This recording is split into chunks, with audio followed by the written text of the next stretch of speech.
Welcome back, everybody. Welcome to another episode of Zim's Beer Review. I'm your host, Garrett Zimmer. Thanks for joining me. However you may be following. We got something a little bit different today. We're doing, I'm starting up a new beer review series. I thought this was going to be kind of fun.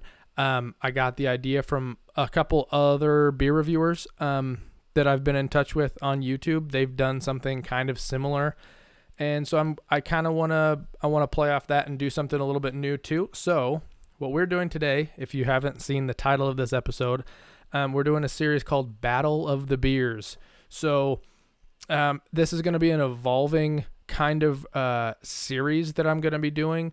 I don't know if I want it to be a blind taste test. I don't know if I want to know prior which beer is which. But basically the idea is going to be I'm going to try to do review two beers at the same time of similar styles, whether it be like a tangerine flavored IPA or a low calorie beer. Like what's the best low calorie beer based on taste? And so today's episode, we're going to start with what is the best gluten-free beer. When I went to the liquor store, I kind of had this battle of the beers in mind, but I didn't know what one I wanted to do. And I saw a gluten-free beer, and I thought, I've never had a gluten-free beer. I don't even know what one tastes like at all.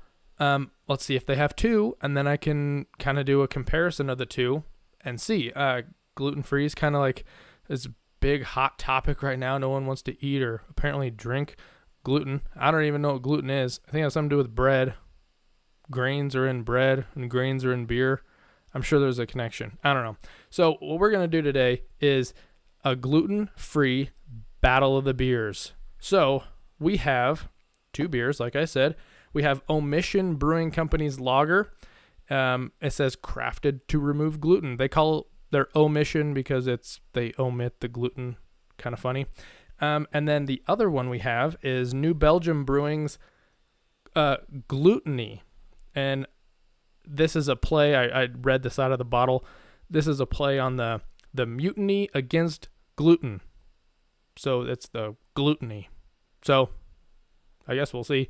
It says right on here, it's crafted to remove gluten. Not sure how it's done. Maybe if the beer's good, I'll be interested to try and see how they do it. I have no idea. Apparently my beer has gluten. Never knew.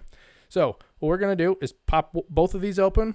We're going to use two of our glasses. We're going to compare color. We're going to compare smell. We're going to compare flavor and kind of see how they're the same, how they're different. And then I'm going to say which one I prefer. So if I have enough room on my desk here, we're going to go ahead and start. So first we're going to open up the Omission Lager. So, Omission Brewing Company is actually out of Portland, Oregon, near and dear to my heart back home. So that's where Omission Brewing is from. I don't know if they have a bunch of other gluten-free beers. I would guess they do because their name's Omission. It's kind of like their thing, and it's Oregon. So, I mean, let's be real. They're taking gluten out of everything. So, we're going to pour this one in. Really, really light in color. This is, I mean, it is a pale ale, but that almost looks like Coors Light. If you can see, this is super, super clear. Looks like apple juice. It might even be more clear than apple juice in my cup. So we're going to sit this one down. I wonder if I can sit this somewhere you can see it. Probably not. Okay, so open that one up. And now we're going to open up Gluten-Free from New Belgium Brewing. New Belgium Brewing Company is out of Fort Collins, Colorado. They're just a couple hours south of me.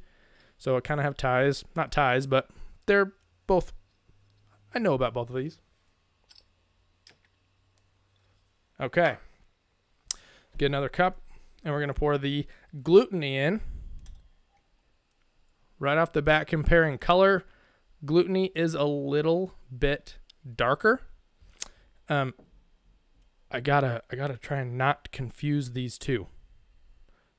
So, if you're looking on screen, if you're following on YouTube or on Twitch, the Omission is much lighter in color, really clear. It looks like apple juice. The Gluten-Free is much darker, has a head on it, and it is It's still very clear in color, similar color, but just a little bit, I don't want to say murky, but you can't see through it. It's not as crystal clear. Definitely clear. I'm getting light through the glass, both glasses. But yeah, similar colors. One's a little darker than the other though. So let's smell. Which one is this? This is Omission. We're smelling first.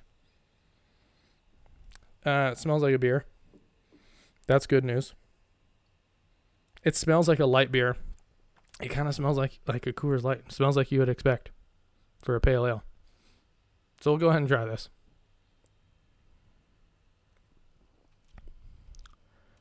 Tastes like it tastes very light. It tastes like a cheap light beer. Like maybe like a Pabst Blue Ribbon, kind of along those lines. Even, dare I say, lighter than a Pabst Blue Ribbon. It tastes lighter though. It really is. Okay, next we're gonna try Gluten-Free. This is New Belgium out of Fort Collins. This one also smells, it smells like beer, but it smells more craft brew like, we'll say. Not quite as bland as the first one. Let's try this taste.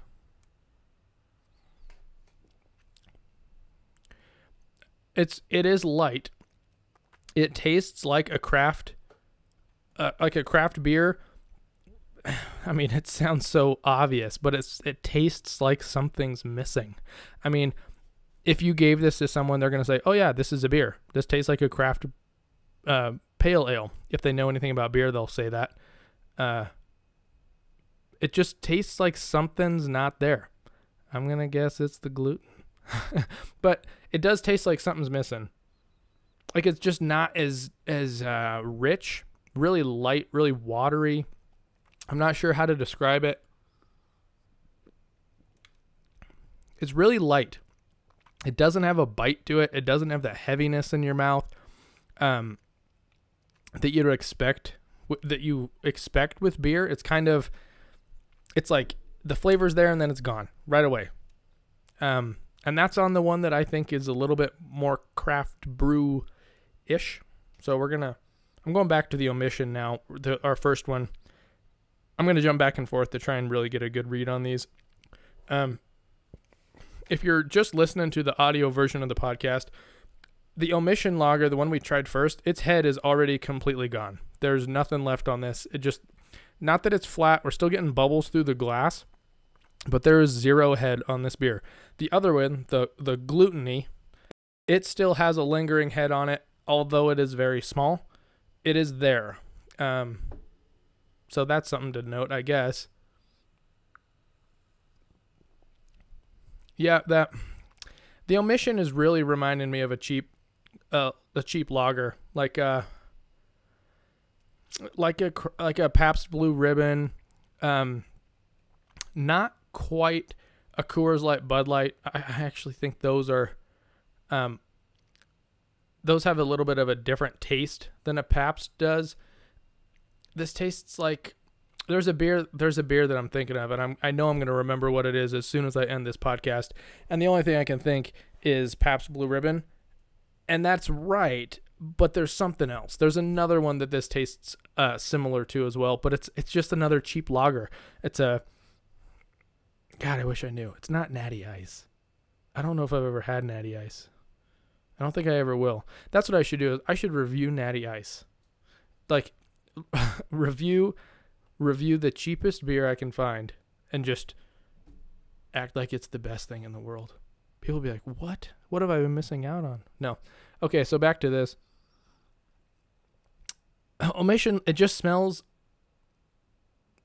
really skunky almost. It has a skunky flavor to it or scent to it. Maybe that's what this is like.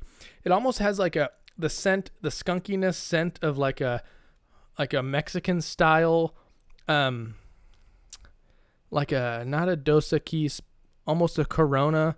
It's like a Corona and a Pabst Blue Ribbon were poured into the same glass, and then you watered it down. That's what Omission tastes like. Okay, now I'm going to go back to the gluten-y, and we're going to try and nail that one down too. So this one does have hop characteristic to it. Much, much more hop characteristic than the Pabst Blue Corona mix we have going on with Omission. It does taste it. I mean, it is a craft beer. It is much more of a craft brew, I would say, in the New Belgium Gluten-y than in the Omission. It just tastes like a craft beer more than just your everyday off the shelf 6-pack of cans beer, you know? But that's not to say that it's great either. I think if you had a gluten allergy and you still wanted to have a good beer, I think the New Belgium Gluten-y is definitely the way to go. It has far more flavor. It has hop characteristics still that the Omission is like completely lacking. It has a lingering head on it. It has a little bit of good flavor. It's not a terrible beer by any means. But compared to probably any other craft pale ale, you would be able to pick, oh, this one's better. And it would always not be the gluten-y. But I don't think there's people out there that are drinking the gluten-y simply because they like the flavor of a beer without gluten. I think the people who are going to be buying this are the people that have a gluten allergy and still want to have a good time. And this is one of their only options, is to buy a gluten-free beer. So if that's the case, I say 100% go the New Belgium Gluten-y. It has far better flavor. One thing I did not check on these is the alcohol content of either one of these, and that's something that I'm interested in. Let's see. So the New Belgium Gluten-y is 6.0% alcohol. That's actually a lot higher than I would have expected, but I guess the alcohol is not the gluten part. That's what I'm going to guess. And then the Omission, if I can find it, Omission is 4.6% alcohol, which falls right in line with kind of what I was saying. The Omission tastes kind of like a cheap lager, like a Pabst, and you're going to get a lower alcohol content in those beers compared to a craft beer. The New Belgium Gluten-y has far more craft beer characteristics, and it also has a little bit higher alcohol content that you would expect from those style beers. So between these two, between the New Belgium and the Omission, I'm going to say the New Belgium Gluten-y is far better. Although if I were to have either one of these next to a normal pale ale, I don't think I would pick these. But that's not to say they're not great. Well, they're not great, but it's not to say they're not decent. We'll say that. Good beers if you're looking for something without gluten. If you're looking for just a beer to try, I don't even know why you're in the gluten-free aisle. I don't know why I was in the gluten-free aisle, but I got it. So this was kind of episode 1 of the Battle of the Beers, if you will. This is a series I'm not going to do every week. I might do it once a month. I might do it once every 2 months. I might do it 5 times a month. I don't know. But this was episode 1. If there's 2 beers that you guys want to see battle and be compared head to head, send me a message. Probably the best way to get a hold of me right now is via Twitter. You can follow me at Zim's Beer Review. I check that pretty regularly, and you can probably get a hold of me pretty quickly on there.